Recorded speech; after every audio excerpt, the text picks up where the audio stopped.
one. Whoa, hi. My own little mic check there. How am I doing, April? There you go. There, right here? Okay, great. Let me move it a little bit. It's okay to move the mic if you need to before you start, y'all.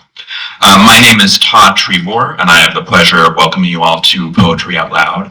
I am the Executive Director of the Rhode Island State Council on the Arts. For those of you who don't know, the Rhode Island State Council on the Arts, or RISCA, is a state arts agency charged with stewarding the arts and culture ecosystem and amplifying the power of arts and culture as a means of individual and community transformation. Yeah, round of applause, go back. Poetry Out Loud, Poetry Out Loud is a national arts education program that encourages the study of great poetry by offering educational materials and a dynamic recitation competition to high school students enrolled in grades 9 through 12. This year, we are pleased to note that nearly 1,700 students, 32 teachers, representing 15 statewide high schools participated in Poetry Out Loud, with 12 schools sending champs to the state finals. Let's have a round of applause for that. Get those hands warmed up, y'all. I wanted to just start off by introducing and thanking some people involved with the Poetry Out Loud competition this year. First off, our judges, who I'll introduce, you can do a round of applause at the end, okay? April Brown, Lawrence Nunes, Lenore Royne, did I say that correctly? Rayom, thank you, Lenore Rayom, Paul Rayom, Tony Rose, Ellen House, and Sarah Ashley. Anyone else I'm forgetting? Round of applause.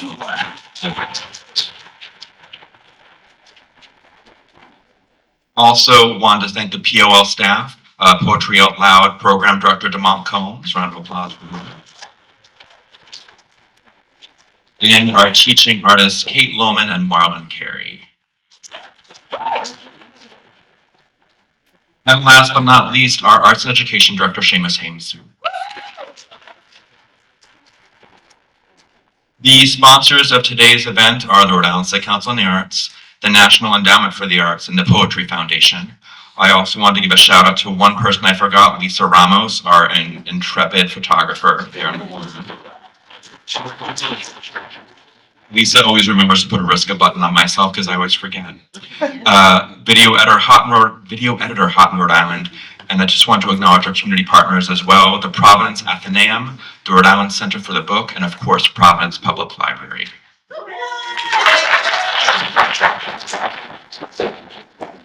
Before I turn it over to Marlon Carey, I wanted to share two things to the people competing today that have helped me in times of nervousness, particularly after you warm up and you're sitting there waiting and you're getting cold. Two things I think to myself are, I am brave and keep going. I am brave because these things make you nervous, right? I'm nervous right now. This is my first time doing this.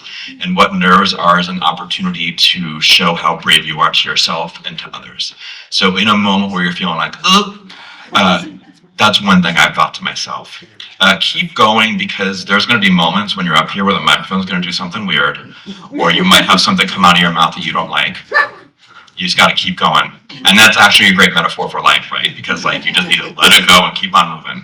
So without further ado, I want to introduce the incomparable Marlon Carey, who I'm going to read his introduction first. He will be our guest poet as well as offer some remarks. All right, Marlon. Right? Great. Come on. You're going to do it before and after this. That'll be, Seamus has got that taken care of. All right, Marlon Carey is a poet, educator, actor, and entertainer whose dynamic storytelling and commanding performances have captivated audiences nationwide. A lifelong writer and performer, he has published books, produced hip-hop albums, starred in plays and short films, and facilitated transformative workshops. He is the co-founder of Shakespeare Hip Hop, an innovative group that brings the power of language to audiences of all ages. A proud member of the Rhode Island Black Storytellers, or RIBS, and Brothers Keeper Poetry Theater Ensemble, Marlon is dedicated to inspiring and uplifting young voices. Twice named Best Hip Hop Poet by the Cambridge Poetry Awards, Marlon has been a force in both the Providence and Boston poetry slam scenes. Under his hip-hop alias, Infinite to Ghost, he crafts intricate, introspective work that explores a vast range of themes with depth and authenticity. His TEDx Boston talk, and Pakakucha presentations, I can say right? Pechakucha, thank you. Never gonna get that right, I promise. Further highlight his ability to blend poetry, hip-hop, and storytelling into a mesmerizing experience. Whether performing, teaching, or mentoring, Marlon bridges the worlds of classical literature and contemporary spoken word, creating unforgettable moments of artistic connection. Offstage, Marlon is a full-time father to 3 amazing children, the caretaker of 4 mischievous cats, and husband to his wife, Emily. Marlon Carey, I'm a microphone.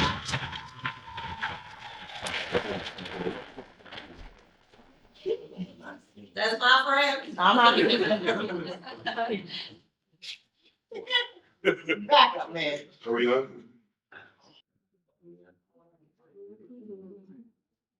Good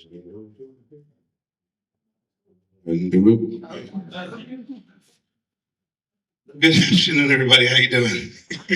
Good morning, still. Never let them read the entire bio. Ever. I am quite humbled. Thank you, Todd, for reading the entire thing. It's been my pleasure to be alone with my partner, Kate Lohman, traveling around to all these different schools and performing. Give it up for all of the young people who are here today.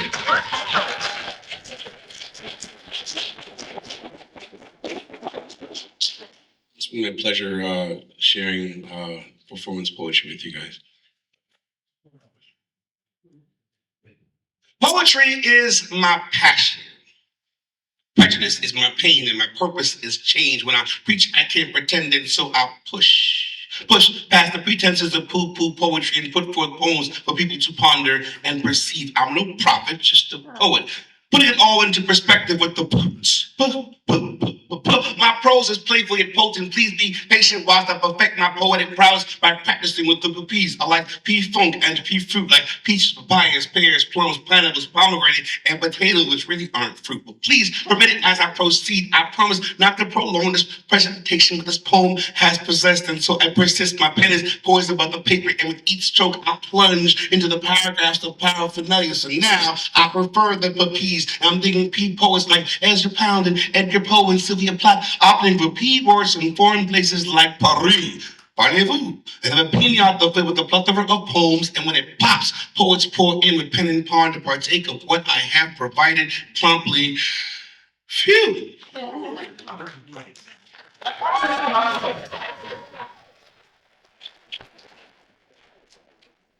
And that's like the warm up, you know. Exactly right. Yes! Is the story of the chocolate nachos, a snack I invented with my best friend Paco, with some minor assistance from Rocco, Renee, and Flocco. But let me stop though, so I can tell you a little bit or a lot, so you can truly understand that sneaky, underhanded, no good, dirty, rotten so-and-so named Rocco. See, Rocco is that bully from up the block, yo, who broke my yo-yo, ate my Oreos, and put rocks in my socks.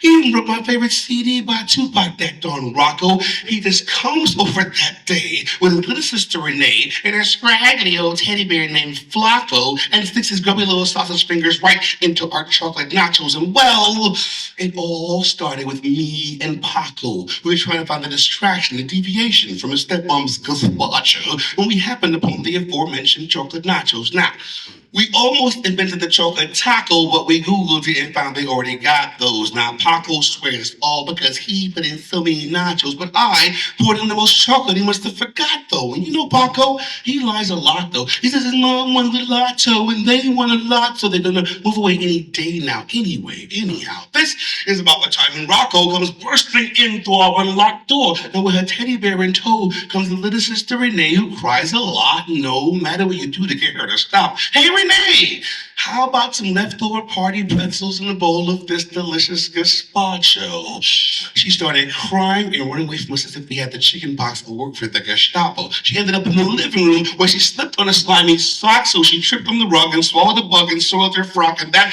darn Rocco, that insufferable Rocco, pushes her over the line. He goes, "Stop your crying!" And all this time, Flocko, the bear, is flying through the air and almost lands in the chocolate nachos, which would have been a catastrophe. Phew! Rocco leaps into the air, catches the bear, and knocks over the entire pot of gazpacho and spills a bag of mini marshmallows. But he saved the chocolate nachos, so we just cleaned up the mess and laughed so hard till we cried, and then the tears in Renee's eyes just stopped. So we decided it was finally time to try these chocolate nachos. We approached it like new chocolate apostles. It was the true snack gospel. We each took a bite and instantly felt colossal. Chocolate nachos made even the insufferable Rocco act less hostile. He slid over ever so slowly to me and Paco and asked, was it possible for he, Renee, and Flacco to have chocolate nachos to go? And we said, heck no. Before we had a chance to see the time on the clock, Rocco snatches the entire bowl and runs out the front door. And I would like to tell you more about the story of the chocolate nachos. But for now, that's all I got, yo.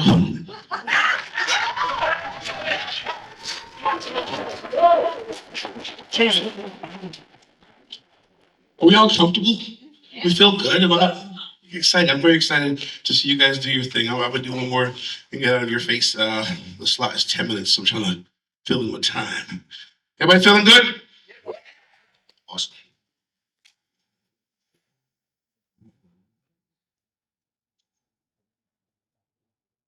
I've got a feeling everything gonna be alright.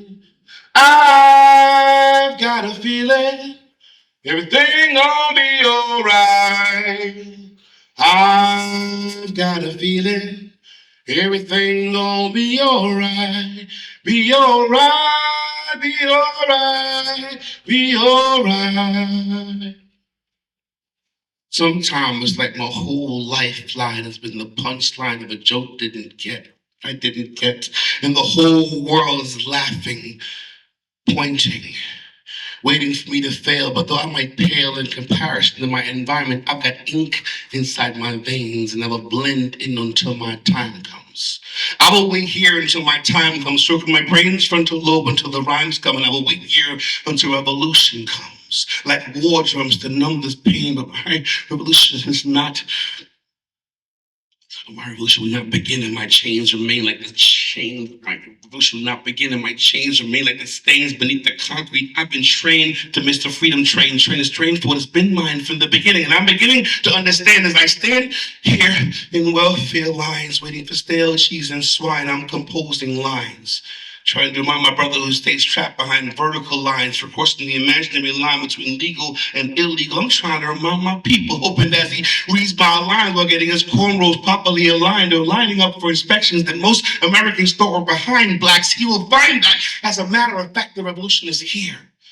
And as I climb the splintered stair out of this well, I'm thinking hell must be a state of mind. The shortest distance between here and my destiny has always been a straight line, but I've been zigzagging all this time, running amok, bamboozled in a Rubik's Cubism, television, saturated vision, missing the greater part of my intellect, needing respect but never getting it. You see, I'm like that penny, the hole in it. But I put a string up in that hole and tie my soul with it and hold on to it. So here's a penny for your thoughts, but give me back my change. I'm trying to change all these straight lines and the curved ones, and I keep on re-evolving like the earth around the sun, and my sons will shine through all this darkness, even if I have to part with my soul in the pursuit. Don't shoot, don't shoot. I'm looking at my wallet to show you my identity. There is no room to exist inside of a small black box, and I forgot before I left the house this morning. I got my blackness cocked, and so I got shot, felt lead in my back, hot like the coals, grew was quickly run across. But boss, I swear, we only threw 3 minutes in the fire. You idiot. Then why are they not four in there singing and shouting, throwing their hands in the air like they just don't care about death?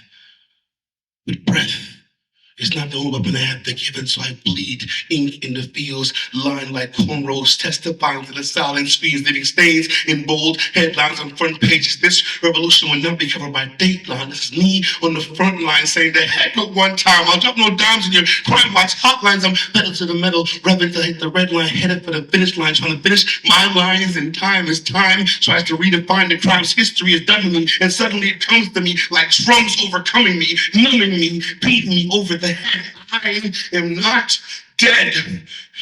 And my lifeline is the bass line behind the drums of my heartbeat. My lifeline is the bass line behind the drums of my heartbeat. My lifeline is Yes. the bass line behind Ah, the drums of my heartbeat. very good. Yes, sir.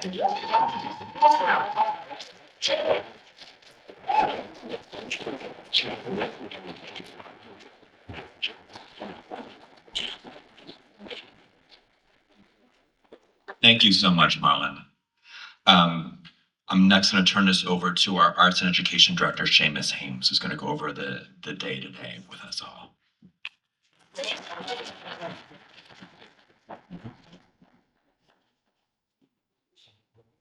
Hello, everybody. My name is Seamus Hames. As Todd said, the Arts Education Program Director, as well as the Accessibility Coordinator for the Rhode Island State Council of the Arts.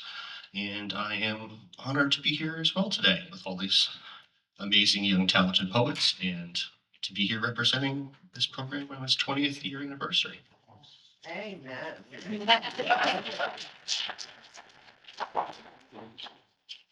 Okay.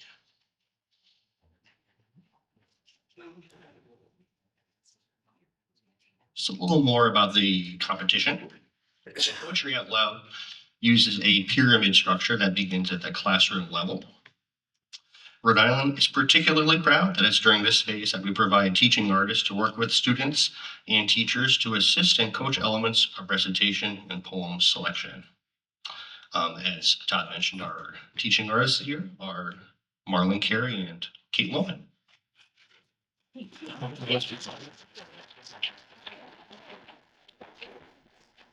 Winners from the school-wide championships then advance to the state competition, where the state finalist is chosen to proceed and compete at the national competition. Poems for the contest are selected from a comprehensive anthology provided by Poetry Out Loud and the Poetry Foundation. At state and national levels, students must have 3 poems, and of these, one must be 25 lines or fewer, and one must be pre-20th century. Students' performances are judged according to Poetry Out Loud's evaluation criteria, including multiple elements of evaluation such as voice and articulation and accuracy, for example. State and national finals consist of 3 rounds. In our competition today, the first 2 rounds will happen without interruption. After judges determine the scores for these 2 rounds, the 5 highest scoring students will return to recite their 3rd poem for round 3. At the end of this round, judges will determine the final winners. Scoring is cumulative, and the scores from all rounds are added to determine the winner. Now, just a few house announcements. If everyone could please turn their cell phones off. Please also no photography during the recitation. There's chances for a photo ops later on after the event. And we will have a brief intermission between rounds 2 and 3 as the judges calculate the semifinalists. This year's competition is being filmed and will be available on the Poetry Out Loud Facebook page within the company. All right, and with that, I think we're going to begin round 1.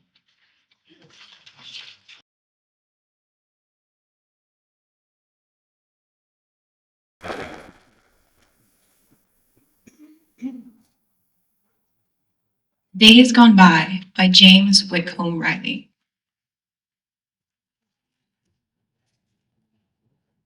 Oh, the days gone by, oh, the days gone by. The apples and the orchid, the pathway through the rye, the chirrup of the robin and the whistle of the quail as he piped across the meadow sweet as any nightingale.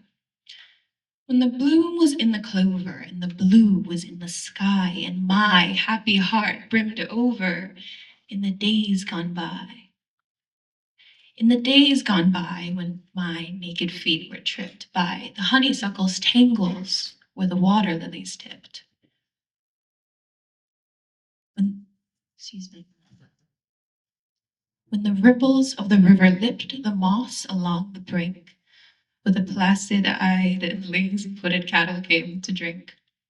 And the tilted snipe stood fearless of the truant's wayward cry, and the splashing of the swimmer in the days gone by.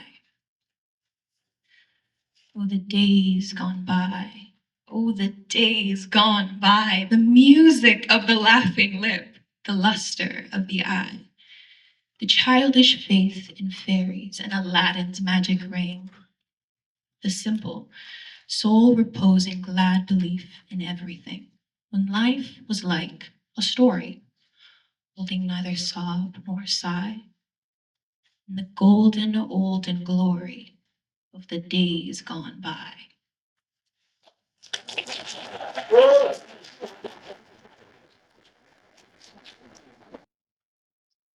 Barter by Sarah Teasdale.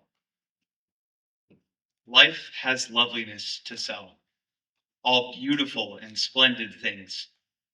Blue waves whitened on a cliff, soaring fire that sways and sings, and children's faces looking up, holding wonder like a cup. Life has loveliness to sell, music like a curve of gold, scent of pine trees in the rain, eyes that love you, arms that hold, and for your spirit's still delight, holy thoughts that star the night. Spend all you have for loveliness, buy it and never count the cost. For one white singing hour of peace, count many a year of strife well lost. And for a breath of ecstasy, give all you have been or could be. Thank you.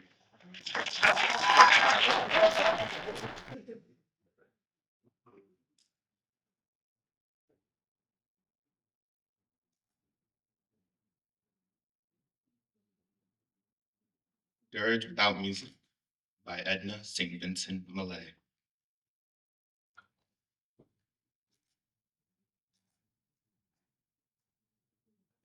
I am not resigned to the shutting away of loving hearts in the hard ground. So it is, and so it will be, for so it has been. Time I've mined. Into the darkness they go, the wise and the lovely, crowned with lilies and with laurel they go, but I am not resigned. Lovers and thinkers, into the earth with you. Be one with the dull, the indiscriminate dust. A fragment of what you felt, of what you knew. A formula, a phrase remains, but the best is lost. The answers quick and keen. The honest look, the laughter, the love. They are gone. They are gone to feed the roses. Elegant and curled is the blossom, fragrant is the blossom. I know, but I do not approve. More precious was the light in your eyes than all the roses in the world. Down, down, down into the darkness of the grave. Gently they go, the beautiful, the tender, the kind. Quietly they go, the intelligent, the witty, the brave. I know, but I do not approve, and I am not resigned.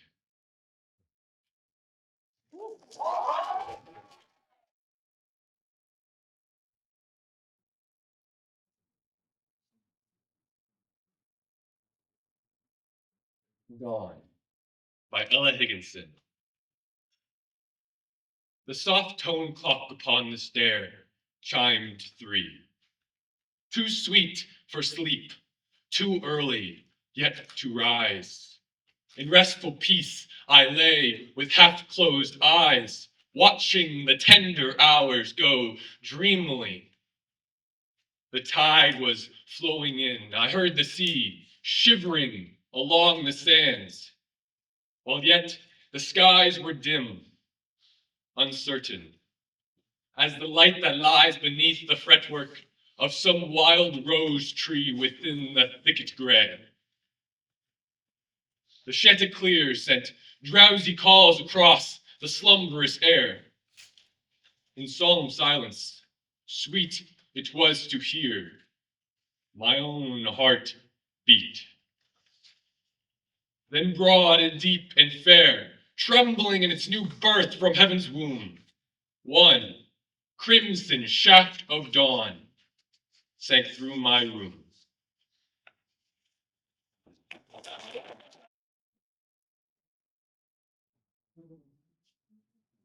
Beautiful Wreckage by W.D. Earhart.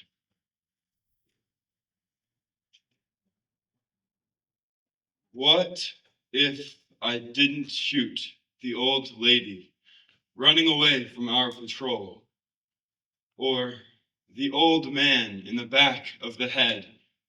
Or the boy in the marketplace? Or what if the boy, but he didn't have a grenade, and the woman in hue didn't lie in the rain with 7 Marines just for food?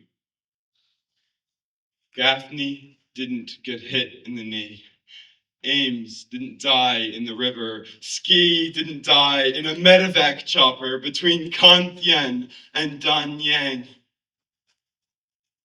In Vietnamese, Con Thien means place of angels. What if it really was? Instead of the place of rotting sandbags, incoming heavy artillery, rats, and mud. What if the angels were Ames and Ski? Or the lady, the man, and the boy? And they lifted Gaffney out of the mud and healed his shattered knee.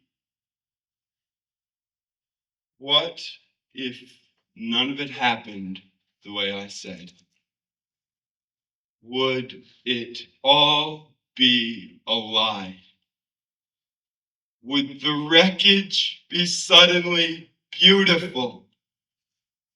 Would the dead rise up and walk?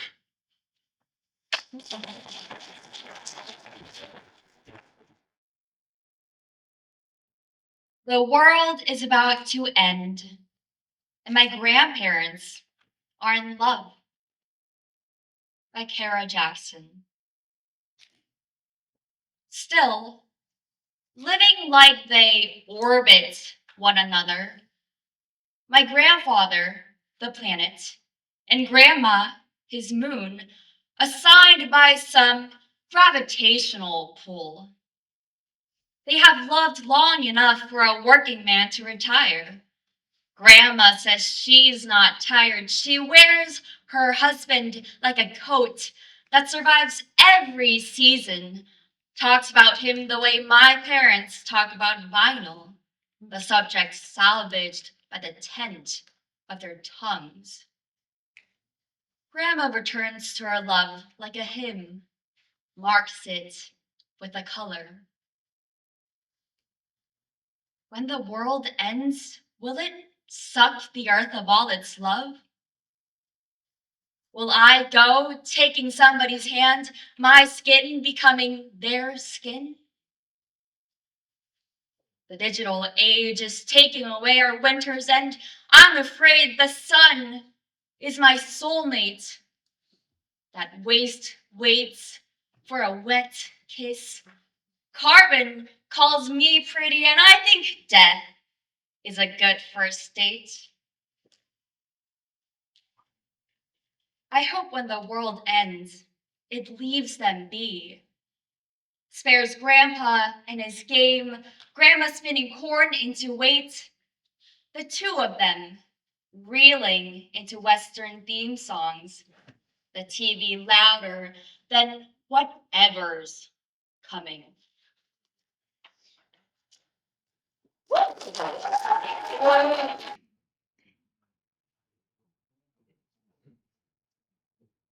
Advice to a Prophet by Richard Wilbur.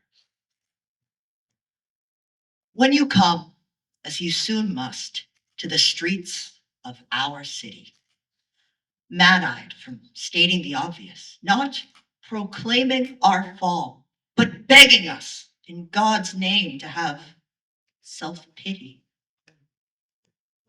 Spare us all word of the weapons, their force and range, the long numbers that rocket the mind. Our slow, unreckoning hearts will be left behind, unable to fear what is too strange.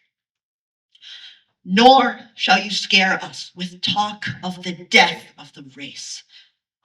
How should we dream of this place without us? The sun, mere fire, the leaves untroubled about us. A stone look on the stone's face. Speak of the world's own change. Though we cannot conceive of an undreamt thing, we know to our cost how the dreamt cloud crumbles. The vines are blackened by frost, how the view alters.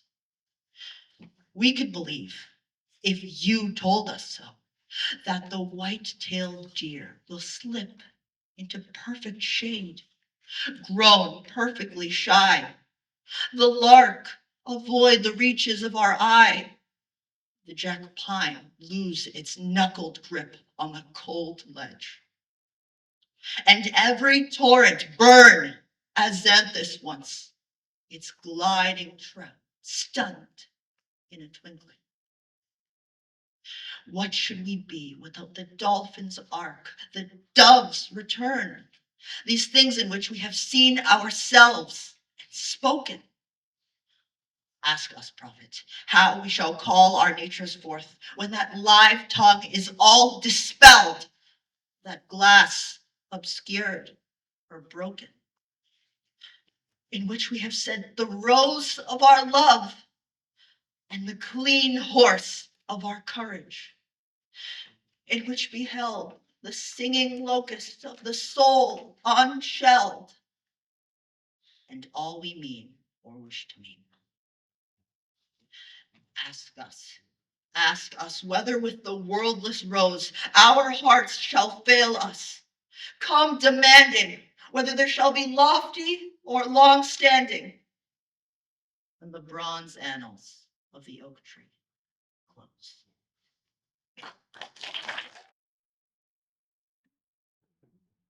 Influence by Ada Isaacs Menken.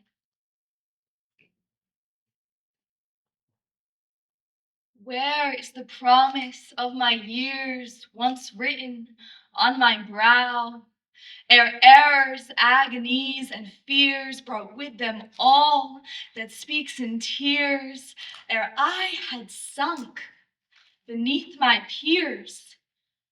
Where sleeps that promise now?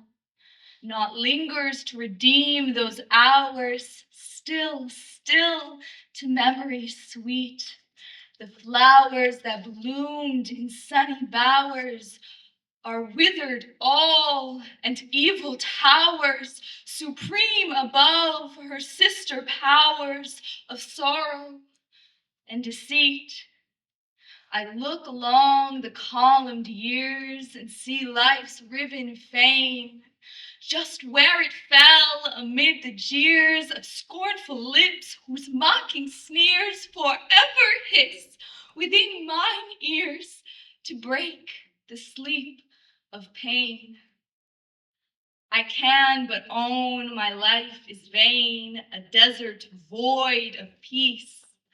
I missed the goal I sought to gain. I missed the measure of the strain that lulls fame's fever in the brain and bids earth's tumult cease.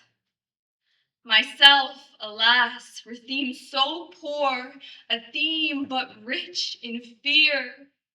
I stand a wreck On error's shore, a spectre not within the door, a houseless shadow evermore.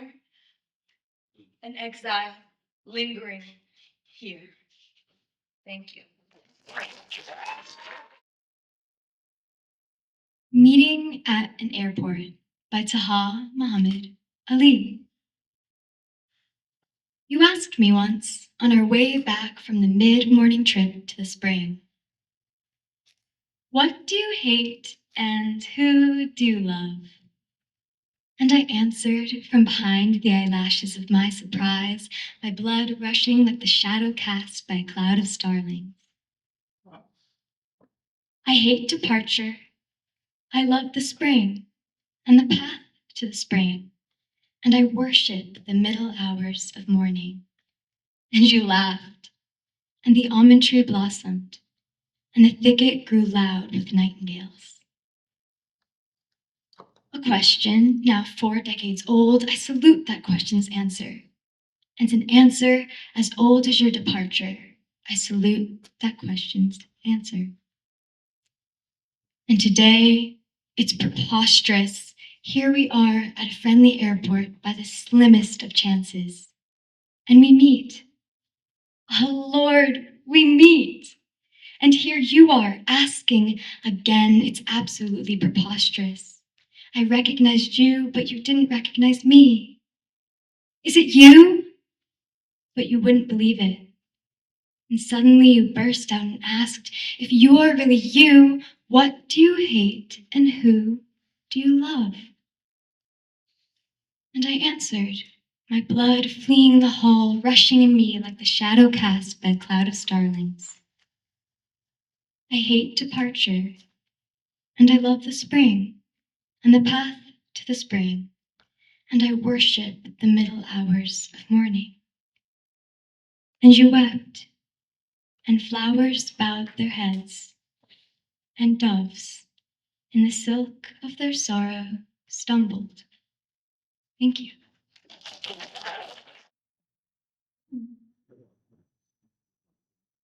The Dead by Paul Laurence Dunbar.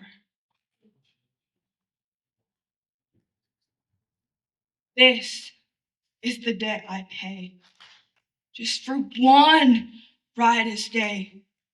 Years of regret and grief, sorrow without relief. Pay it I will to the end, until the grave, my friend, gives me a true release, gives me the clasp of peace. Slight was the thing I bought. Small was the debt I thought. Poor was the loan at best. God, but the interest. Thank you.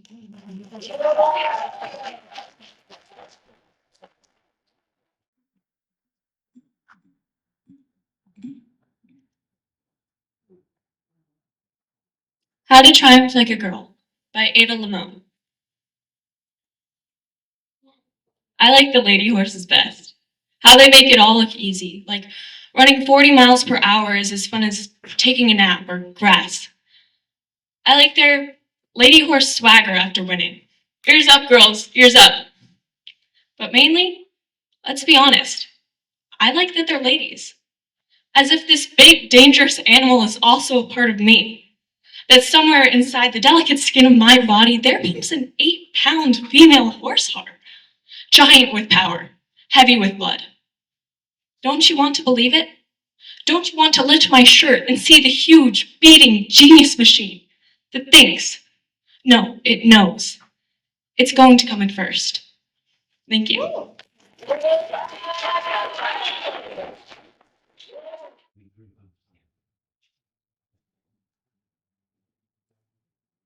It Couldn't Be Done by Edgar Albert Guest. Somebody said that it couldn't be done, but he, with a chuckle, replied that maybe it couldn't, but he would be one who wouldn't say so till he tried. So he buckled right in, with a trace of a grin on his face if he worried he'd hit it. He started to sing as he tackled the thing that couldn't be done, and he did it. Somebody scoffed. Oh, you'll never do that. At least, no one ever has done it. But he took off his coat, and he took off his hat. And the first thing we knew, he'd begun it. With a lift of his chin and a bit of a grin, without any doubting or quitting, he started to sing as he tackled the thing that couldn't be done, and he did it. There are thousands to tell you it cannot be done. There are thousands to prophesy failure. There are thousands to point out to you one by one the dangers that wait to assail you. But just buckle in with a bit of a grin. Just take off your coat and go to it. Just starting to sing as you tackle the thing that cannot be done, and you'll do it.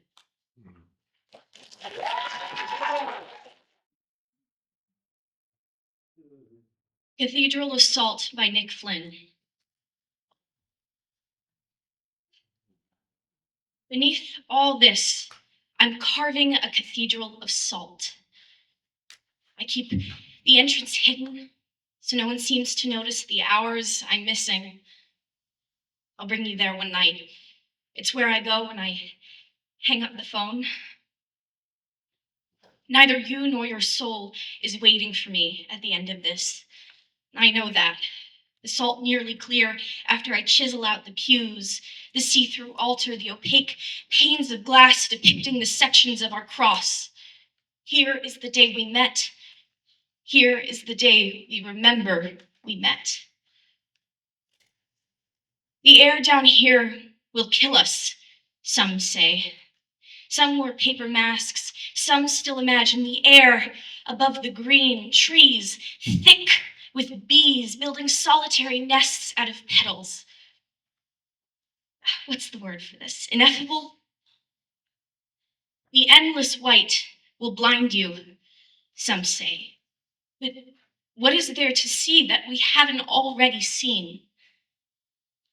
Some say it's like poking a stick into a river. You might as well simply write about the stick or the river.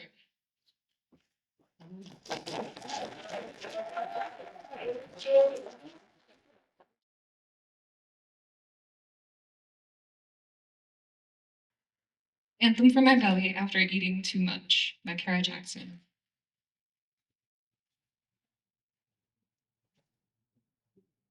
I look in the mirror and all the chips I've eaten this month have accumulated like schoolwork at the bottom of my tummy.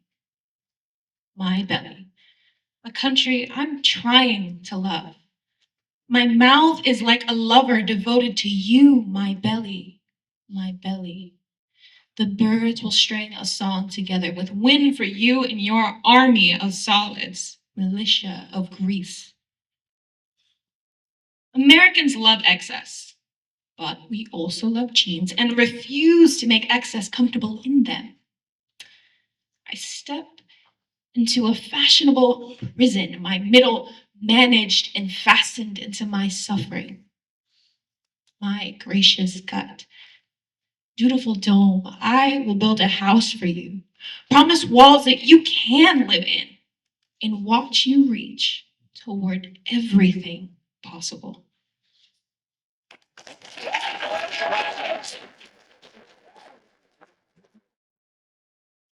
Hat by Thomas Hardy. If but some vengeful god would call to me from up the sky and laugh, thou suffering thing, know that thy sorrow is my ecstasy, that thy love's loss is my hate's profiting. Then would I bear it, clench myself, and die, half-eased, and that a power fuller than I had willed and meted me the tears I shed. But how so? But how it arrives, joy lies slain.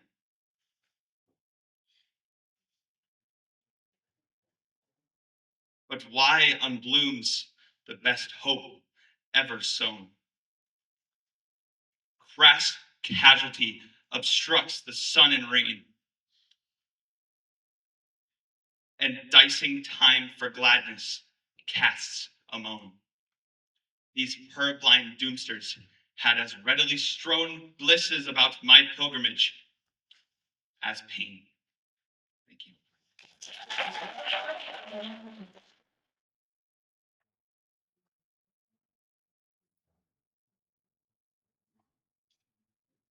I Am the People, the Mob by Carl Sandburg.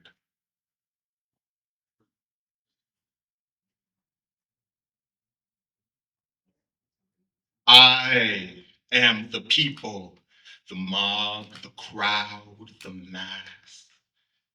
Do you know that all the great work of the world is done through me? I am the working man, the inventor, the maker of the world's food and clothes. I am the audience that witnesses history.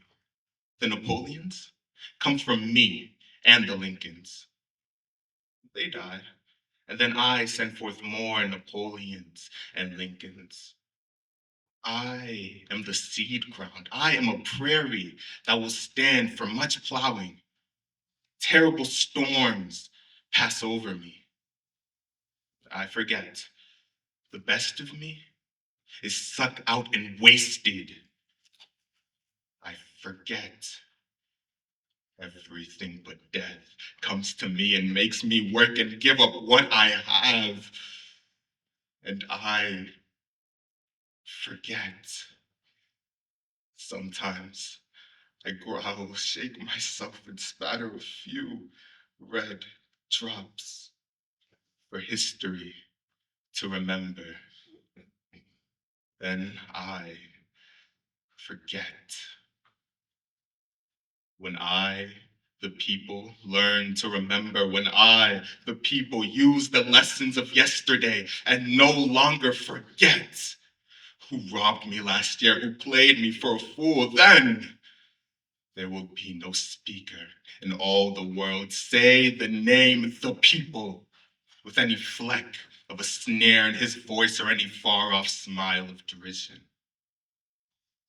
The mob, the crowd, the mass will arrive then.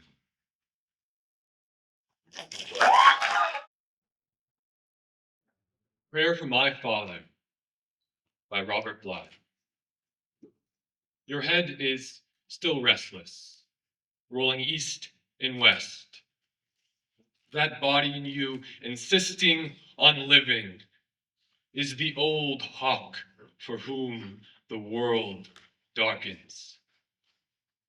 If I am not with you when you die, that is just. It is all right that part of you has cleaned my bones more than once. But I will meet you in the young hawk whom I see inside both you and me. He will guide you to the Lord of Night, who will give you the tenderness you wanted here.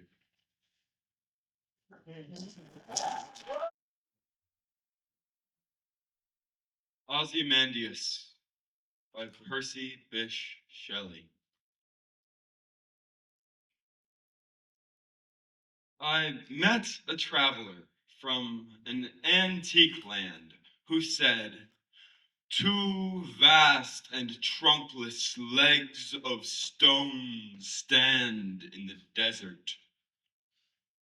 Near them, on the sand, half sunk, a shattered visage lies, whose frown and wrinkled lip and sneer of cold command tell that its sculptor well those passions read, which yet survive stamped on these lifeless things, the hand that mocked them, the heart that fed.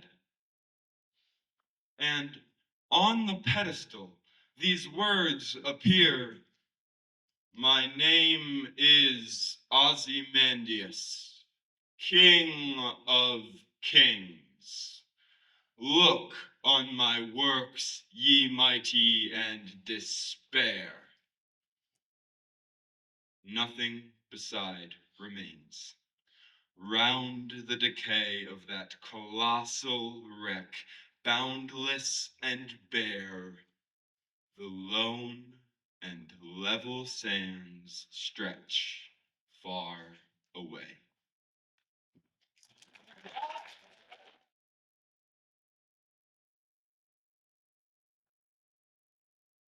Thoughtless Cruelty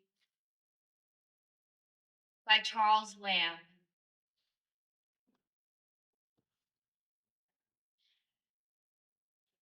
There, Robert, you have killed that fly. And should you 1,000 ages try the life you've taken to supply, you could not do it. You surely must have been devoid of thought and sense to have destroyed a thing which no way you annoyed. You'll one day rue it. 'Twas but a fly, perhaps you'll say, that's born in April, dies in May, that does but just learn to display his wings 1 minute, and in the next is vanished quite. A bird devours it in his flight, or come a cold blast in the night. There's no breath in it.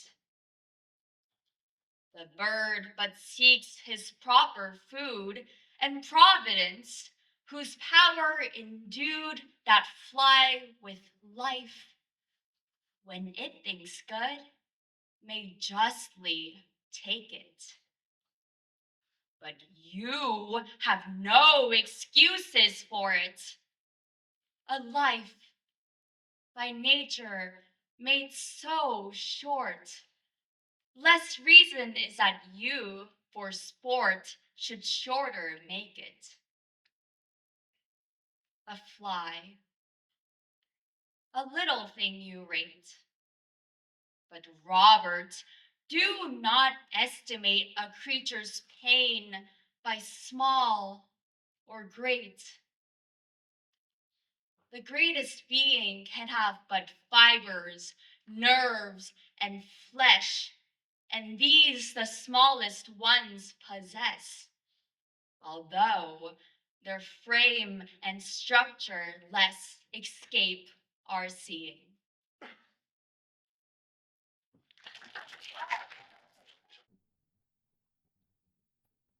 It is not by Valerie Martinez.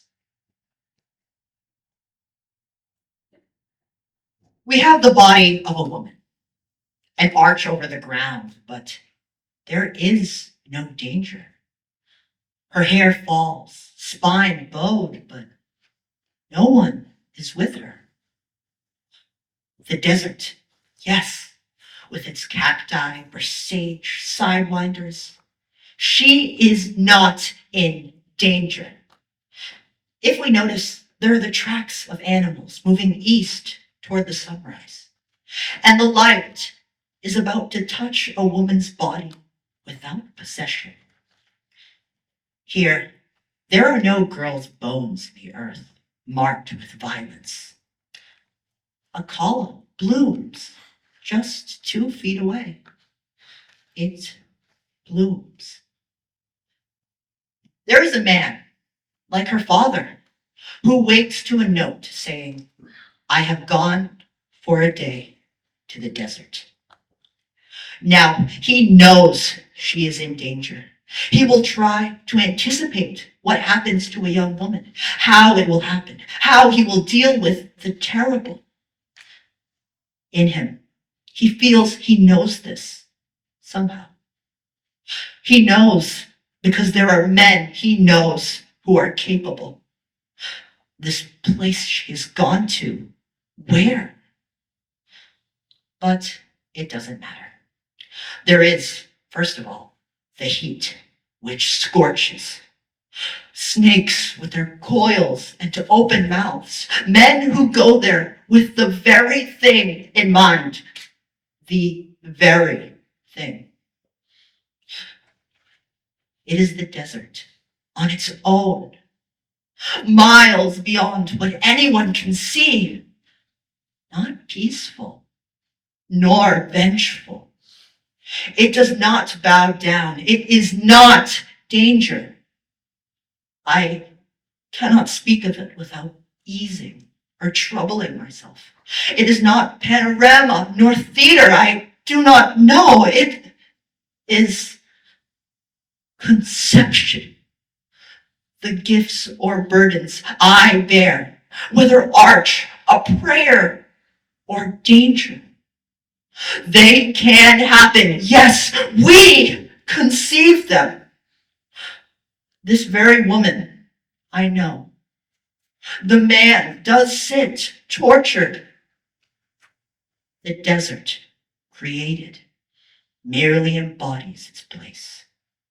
And watch us lay our visions, oh God, upon it. Thank you.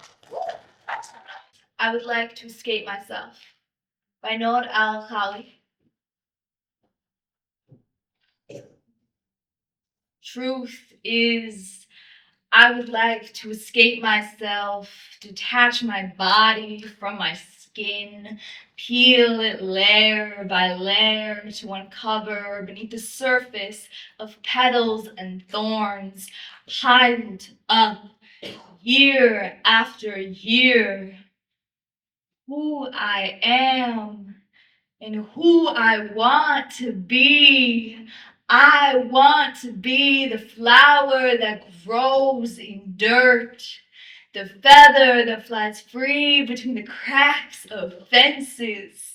A wise woman once told me, don't worry about you. Worry about who you could be.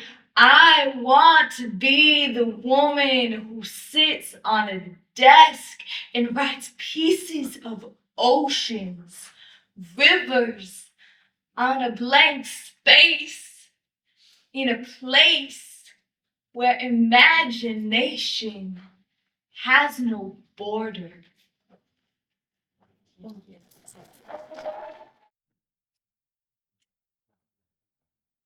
A song, Lying is an Occupation by Letitia Pilkington. Lying is an occupation used by all who mean to rise. Politicians owe their stations but to well-concerted lies. These to lovers give assistance to ensnare the fair one's heart, and the virgin's best resistance yields to this commanding art. Study this superior science, would you rise in church or state, bid to truth a bold defiance. 'Tis the practice of the great.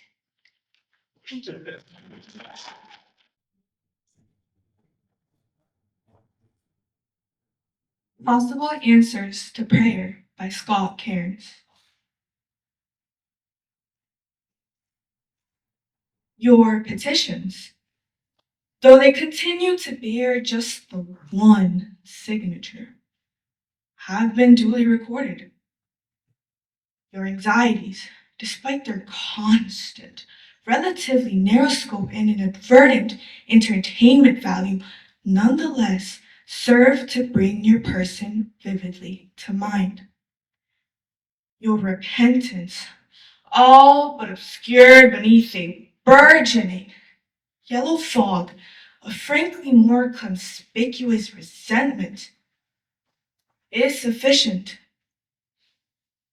Your intermittent concern for the sick, the suffering, the needy poor is sometimes recognizable to me, if not to them.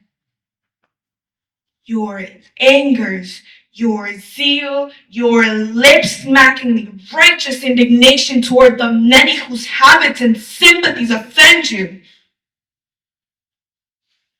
These must burn away before you'll apprehend how near I am.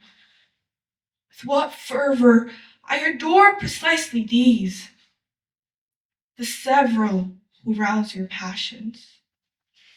Thank you.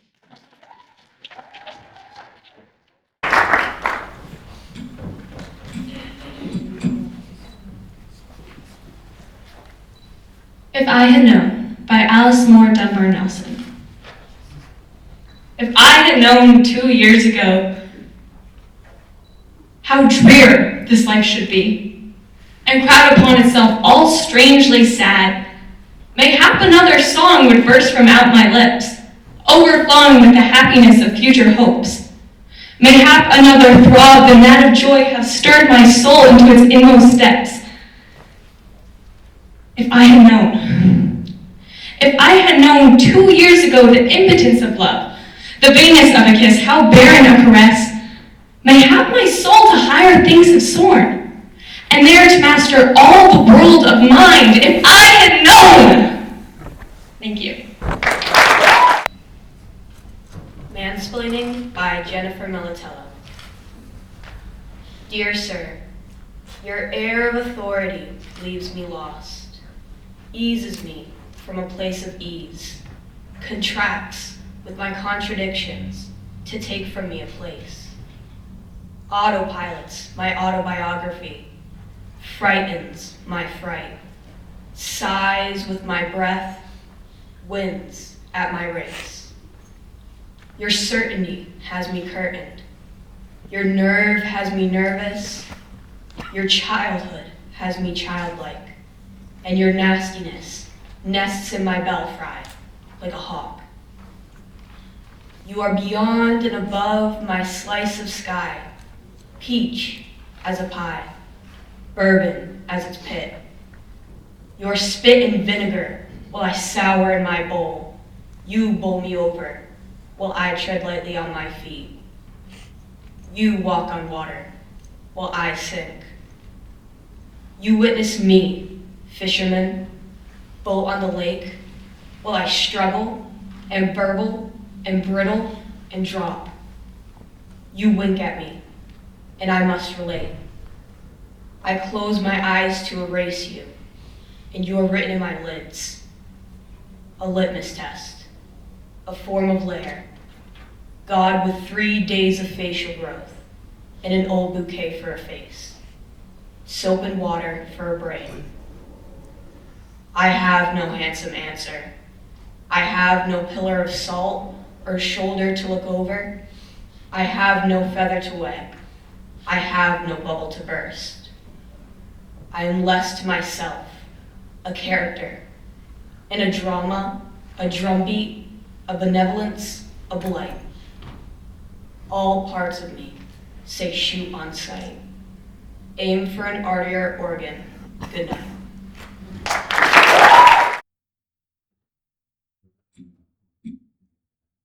Angrily Standing Outside in the Wind by Brenda Hillman.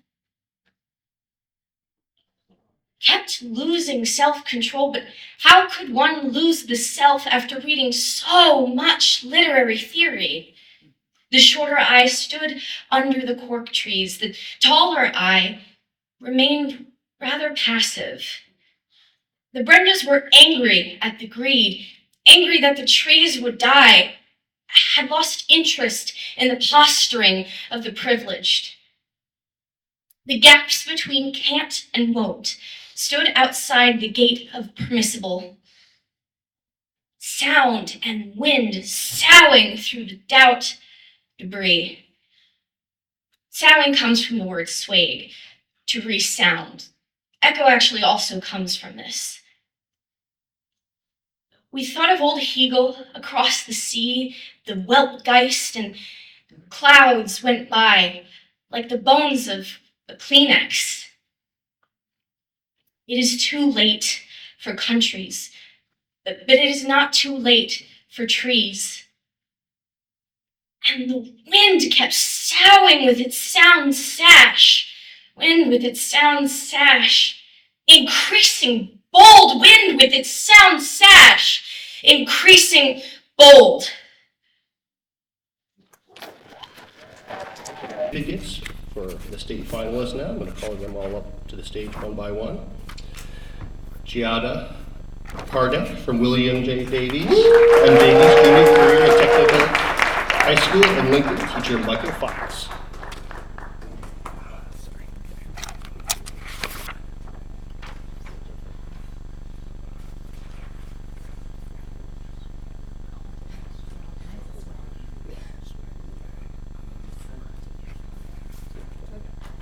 Sure, yeah.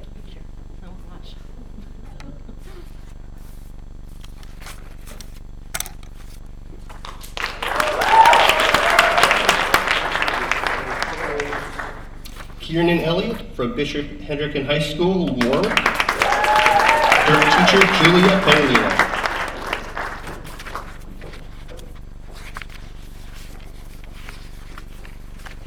These are a little bit out of order at the moment.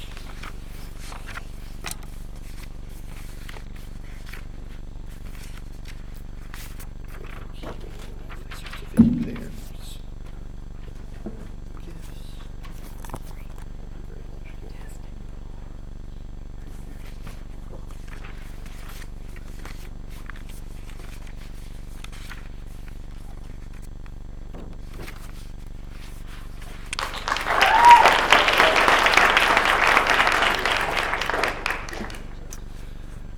Emmanuel Obisanya from Classical High School in Providence, teacher Allison Carroll.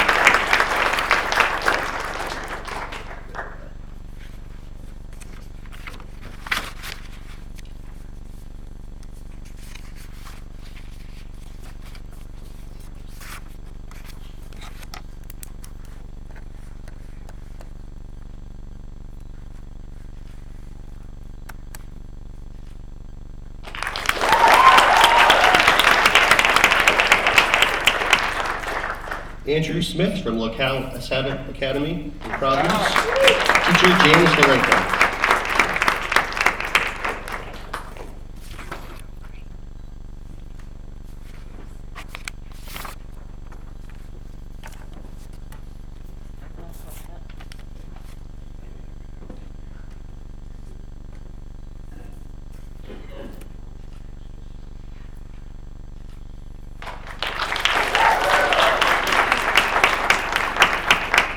Carter Stoltz from Chariho Regional High School in Wood River Junction, teacher Dana Hall.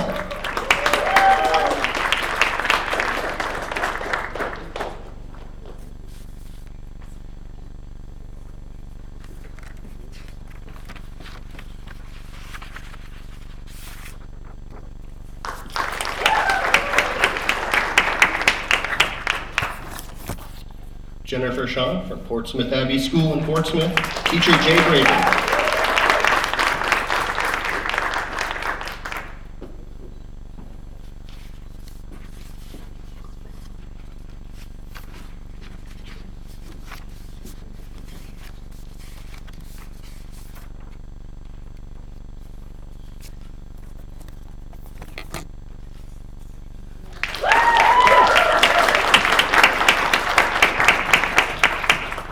Jaden Rirawan from Central High School, Providence, teacher Richard Bristow.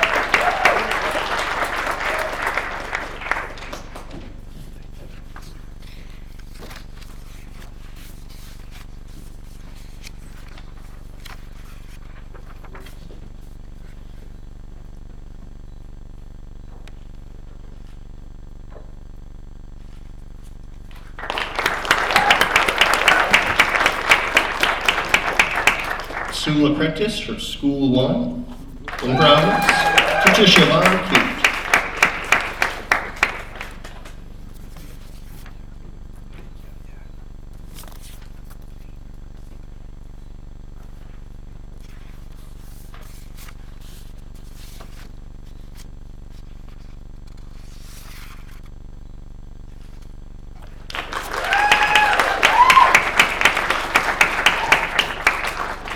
Alario from East Providence High School, East Providence, teacher Diana Lee.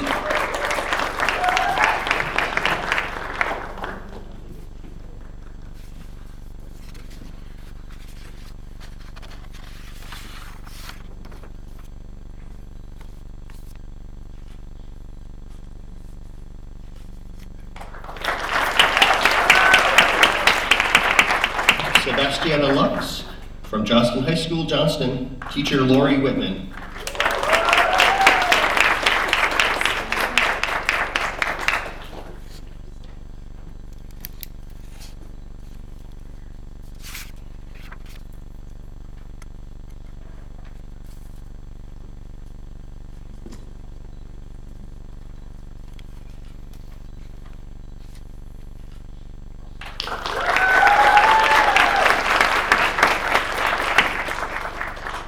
Maze Miller from Providence Country Day School, in East Providence, teacher Haley Crawford.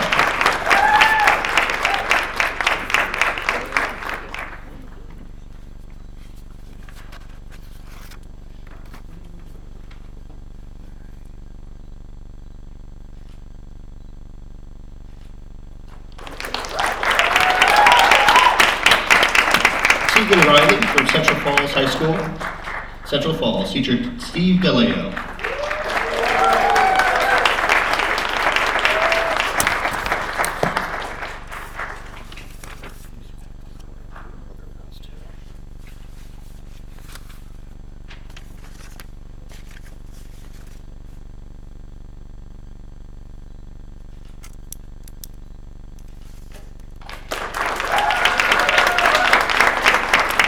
Darling from Moses Brown School, Providence, teacher Wilson Taylor.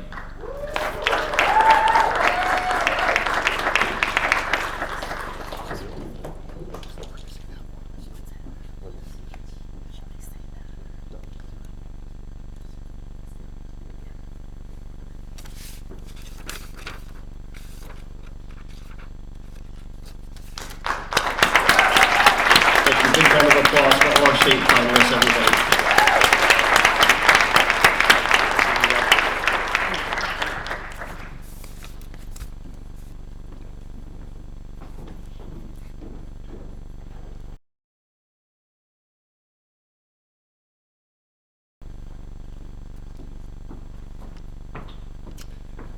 Now we're going to move on to round 3. I have a list here of the 5 finalists, and I'm going to announce them right now. And if you would come up to the stage and have a seat, and we will embark on this last round.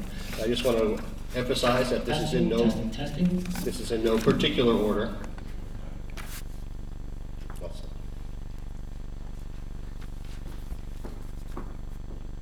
Emmanuel Obisanya.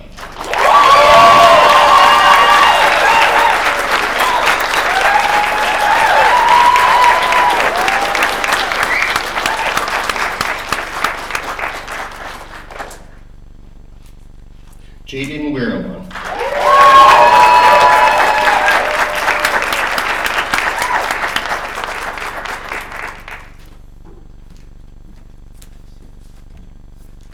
Jennifer Shaw.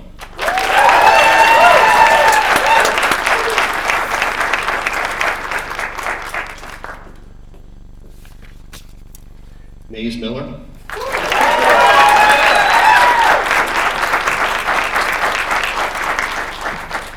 Sebastiana Lux Hernandez.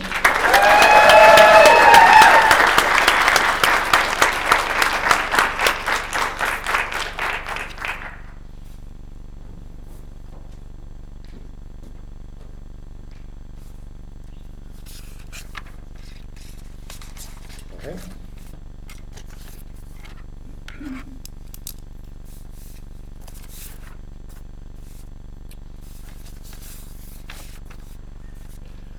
So we'll just go in the order that I call the students to the stage here for our round 3. From class of the High School of Providence, Emmanuel Obisanya.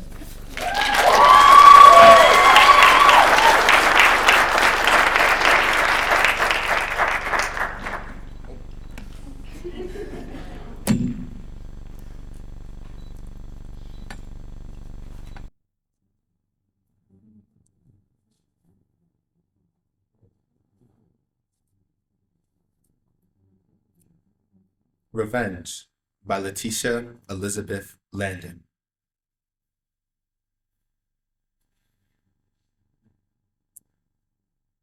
I gaze upon her rose-wreathed hair and gaze upon her smile. Seems you drank the very air, her breath perfumed the while. And wake for her the gifted line that wild and witching lay, and swear your heart is as a shrine that only owns her sway.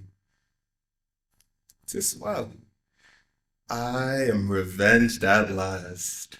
Mark you that scornful cheek, the eye, averted as you passed, spoke more than words could speak.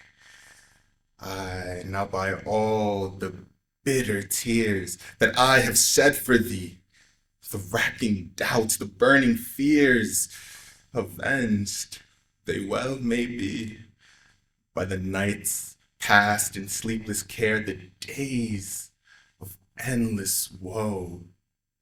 All that you taught my heart to bear, all that yourself will know.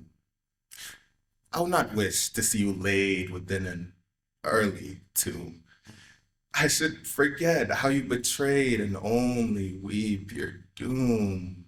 But this is fitting punishment, to live and love in vain. Oh, my wrung heart, be thou content and feed upon his pain. Go thou and watch her lightest sigh, thine own it will not be, and bask beneath her sunny eye. It will not turn on thee. 'Tis well, the rack, the chain, the wheel, far better hast thou proved. Even I could almost pity feel, for thou art not beloved.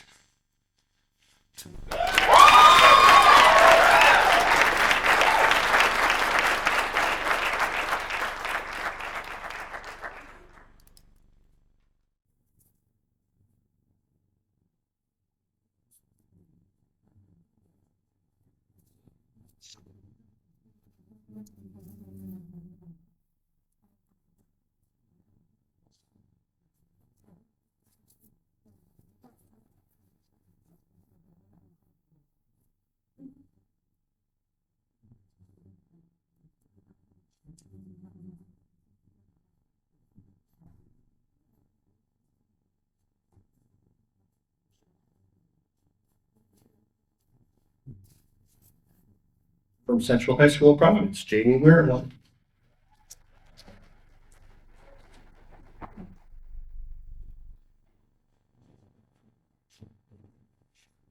This Dover Beach by Matthew Arnold.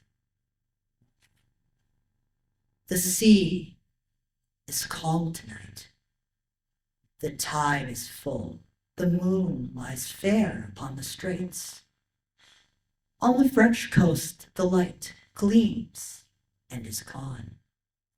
The cliffs of England stand glimmering and vast out in the tranquil bay. Come to the window.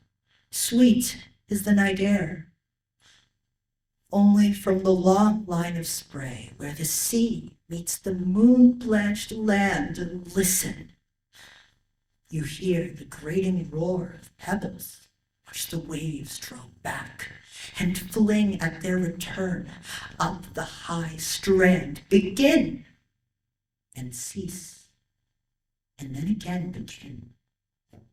With tremulous cadence, slow, and bring the eternal note of sadness in. Sophocles, long ago, heard it on the Aegean, and it brought into his mind the turbid ebb and flow of human misery. We find also in the sound a thought, hearing it by this distant northern sea.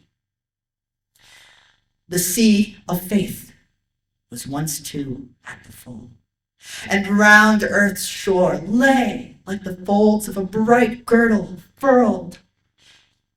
But now I only hear its melancholy, long withdrawing roar, retreating to the breath of the night wind, down the vast edges, drear and naked shingles of the world. Ah, love, let us be true to one another, for the world, which seems to lie before us like a land of dreams, so various, so beautiful, so new, hath really neither joy, nor love, nor light, nor certitude, nor peace, nor help for pain. And we are here as on a darkling plain, swept with confused alarms of struggle and flight, where ignorant armies clash by night.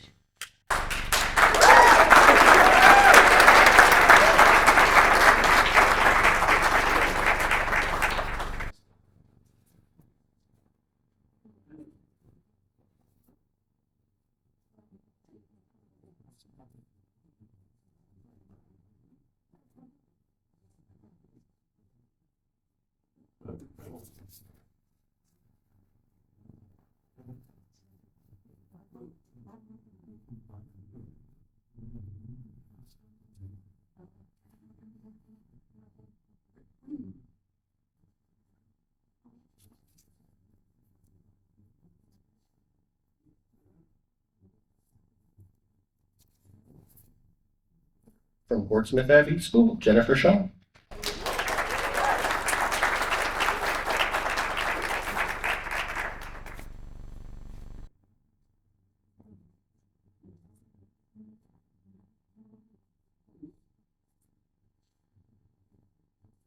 Dawn of Man by Max Ritvo. After the cocoon, I was in a human body instead of a butterfly's. All along my back, there was great pain. I groped to my feet where I felt wings behind me trying to tilt me back. They succeeded in doing so after a day of exertion. I called that time, overwhelmed with the ghosts of my wings, sleep. My thoughts remained those of a caterpillar. I took pleasure in climbing trees. I snuck food into all my pains. My mouth produced language which I attempted to spin over myself and rip through, happier and healthier. I do this every few minutes. I think to myself, what made me such a failure? It's all a little touchingly pathetic. To live like this, a grown creature telling ghost stories, staring at pictures, paralyzed for hours. And even over dinner or in bed, still hearing the stories, seeing the pictures, and undertow sucking me back into myself. I'm told to set myself goals, but my mind doesn't work that way. I, instead, have wishes for myself. Wishes aren't afraid to take on their own color and life, like a boy who takes a razor from a high cabinet, puffs out his cheeks, and strips them bloody.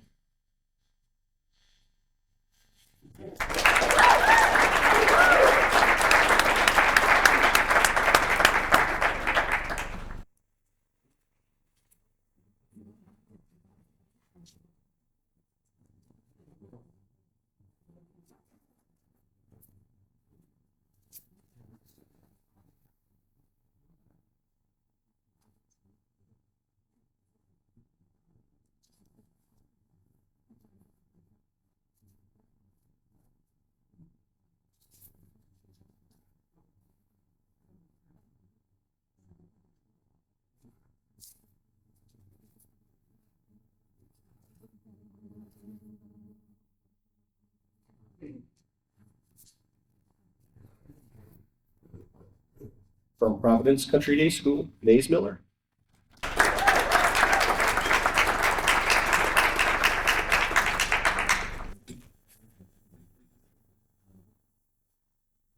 Self-Portrait with Sylvia Plath Sprague by Diane Seuss. Some women make the pilgrimage to visit it in the Indiana library, charged to keep it safe. I didn't drive to it, I dreamed it. The thick braid roped over my hands, heavier than lead. My own hair was long for years. Then I became obsessed with chopping it off. And I did, clear up to my ears. If hair is beauty, then I am no longer beautiful. Sylvia was beautiful, wasn't she? And like all of us, didn't she wield her beauty like a weapon? And then she married and laid it down. And when she was betrayed and took it up again, it was a word weapon, a poem sword. In a dream, I fastened her braid to my own hair at my name and walk outside with it, through the world of men, swinging it behind me, like a tail. Thank you.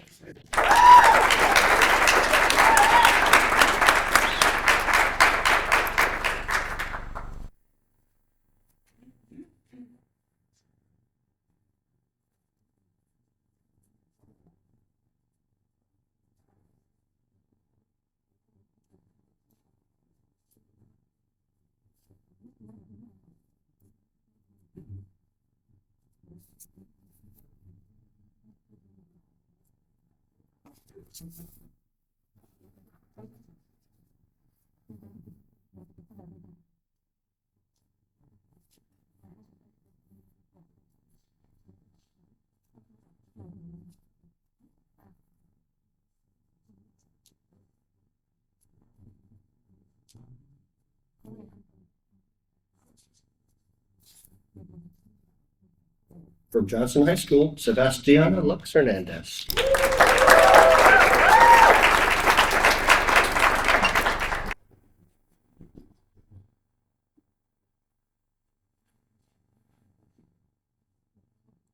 First Vote by Camilla Aisha Moon. It was hers. She had this choice behind curtained bliss. Dad's chest full on the other side as her tapered hand pulled the lever.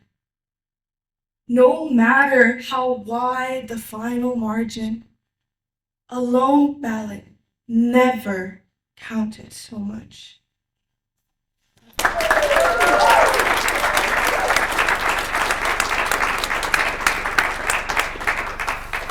big round of applause for all of that.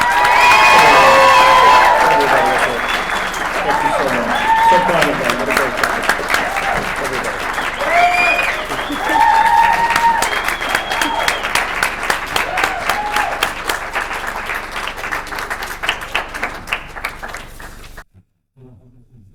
While the judges do their tabulating of the final scores, I'm going to go over just really quickly some of the Poetry Out Loud prizes that are offered.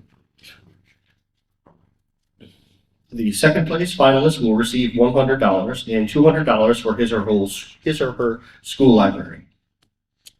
The first place winner of the Rhode Island Poetry Out Loud finals will receive $200. The winners of our school will receive a $500 stipend for the purchase of poetry books, and the state finalist receives the Poetry Out Loud Rhode Island State Finalist Trophy. Each year, the state finalist's name is added to the trophy and displayed at the winner's school for the year until the next year's competition, and it will be awarded to the new finalist to be at their school. The Poetry Out Loud National Competitions Awards consist of a total of $50,000 in cash prizes and school stipends, with a $20,000 cash prize for the Poetry Out Loud National Champion, a $10,000 cash prize for the Poetry Out Loud second place, and $5,000 cash prize for the third place. And an additional note, there's a parallel competition for the Poetry Out Loud state finalists if they choose to participate, called Poetry Ourselves. State finalists, in that case, submit a poem of our own, And we are happy to say that last year's national first place winner in the written category for her original poem was Rhode Island State finalist Jennifer Shaw.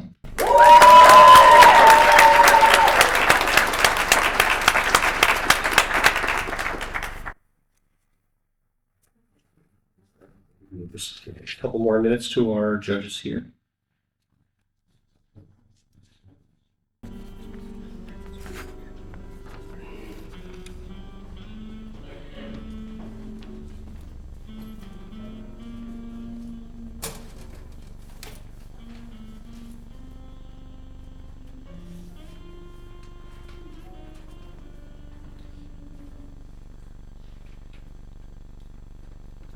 All right, you're all back, everyone. Thank you so much.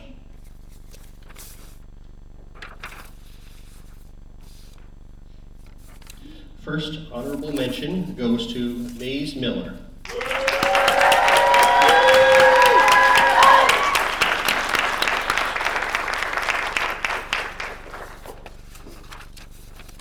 Second honorable mention goes to Sebastiana Lux Hernandez.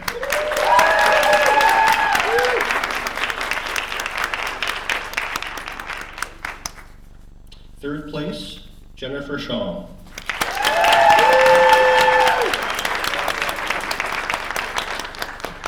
Second place, Jaden Wirawa.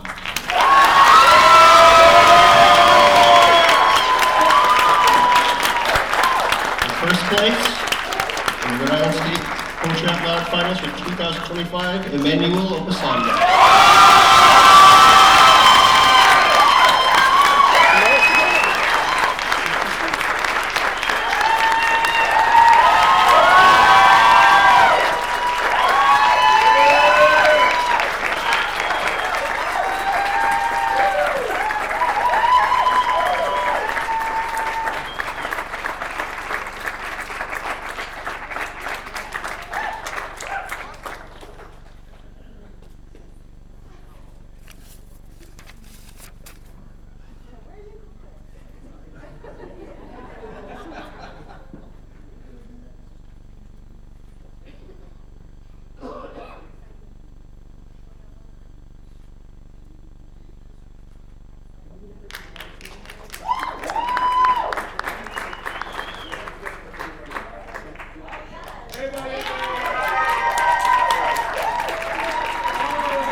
Thank you everybody for attending.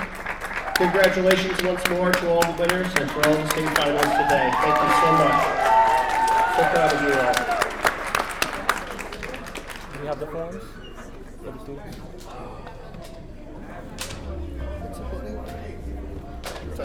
Great job, you too. We did it! We did it!